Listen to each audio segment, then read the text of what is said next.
Hello there. I am sitting inside the S&W cafeteria building in downtown Asheville.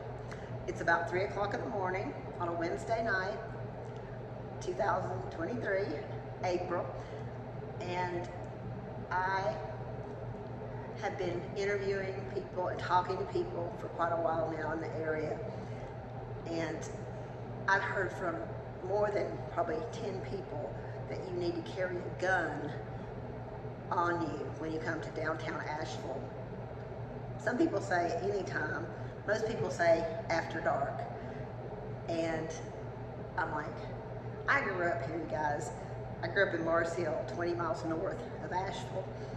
And I graduated in 1988 and went away to college in Texas and lived all over the country. Came back about 4 years ago, divorced, kind of just in between what I wanted to do for a while. My mother broke her shoulder, and it was the day that they shut COVID down.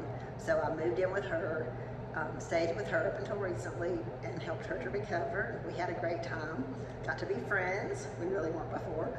And my mother's 93, by the way. Her name's Nina Ledford. She taught school for 40 years, 6th grade, and I love that woman. She's my rock. And I've never cussed, never smoked, never drank in her whole life. She's not judgmental. Her daughter can't say the same as far as the other stuff. But anyway, she did say rat's ass after living with me for a year, so it was probably a bad influence. But anyway, let me get back to the subject. S&W cafeteria building. They remodeled it. They've got all these eating places. I love this building from the outside. It's just fantastic. They've done a great job. I rented an Airbnb upstairs, very, very swanky. I'm doing this, and I rented that because I'm doing an article and a magazine piece about Asheville and the surrounding area, how it's changing. It is the 5th area in the country for rent being high. That's what I read in a newspaper, so I believe that's probably true. And that's a long story. But what I'm concentrating on are the number of Airbnbs.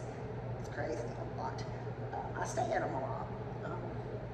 They're nice, and there's nothing wrong with them. They're a great thing, but it's taking away places for local people to live. And it's crazy because, like, it used to be when I grew up here, people would live in Montford, they'd be renting rooms, people would do, it was like Airbnb, except it was reasonable, and you could rent it for a year or 3 months or whatever. Now, you won't find that. I mean, my mother has a house and 2 small apartments that were in my dad's old 8-store gas station, and I'm renting one for $1,200 a month and one for $1,000. I mean, Asheville, Mars Hill, and now people are paying even more than that. I mean, I'm so thankful I'm living in my mother's house because I don't know how I would ever find anything that was affordable. So there's a huge shortage of affordable housing. I mean, I read an article not too long ago in the headlines that affordable housing coming to Madison County. I'm like, oh wow, and I'm reading it.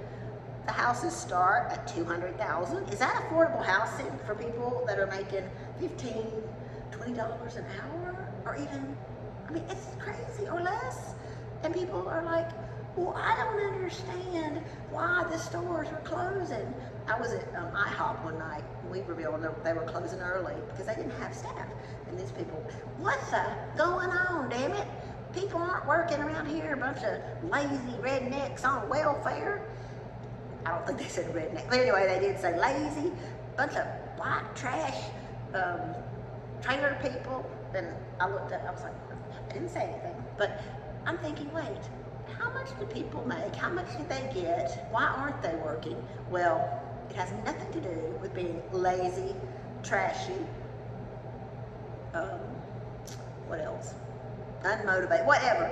There's a long story here, okay? And it all goes back to the mighty dollar.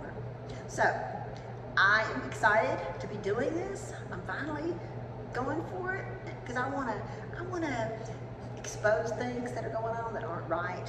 I want to bring out all the good stuff and recognize people that are doing wonderful things for each other. I love this area. Asheville, it's weird, and I like it. You know, I do. It's different. You know, it's a little queer. Okay, queer, you know, that's another story. But yes, it's different. We're eclectic. And we all all seem to get along somehow. You know, you got Asheville, the liberal Mecca, the healing Mecca. And then you got Mars Hill, Weaverville, Burnsville, Maggie Valley, blah, blah, blah. And there's some real conservatives, Trump supporters, big time. And there's some different religions, evangelical Christians, whatever that is. And you got Asheville. Like I said, it's progressive. But we still get along. And I don't see anybody carrying a gun down here tonight. I just met such a nice guy on a bike. He took me over. We went down, walked downtown, walked down to the courthouse and back. He walked with me and we talked about the area. Nice person.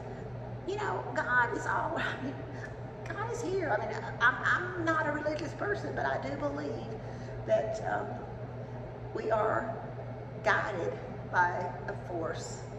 And I believe it's a good force, and love.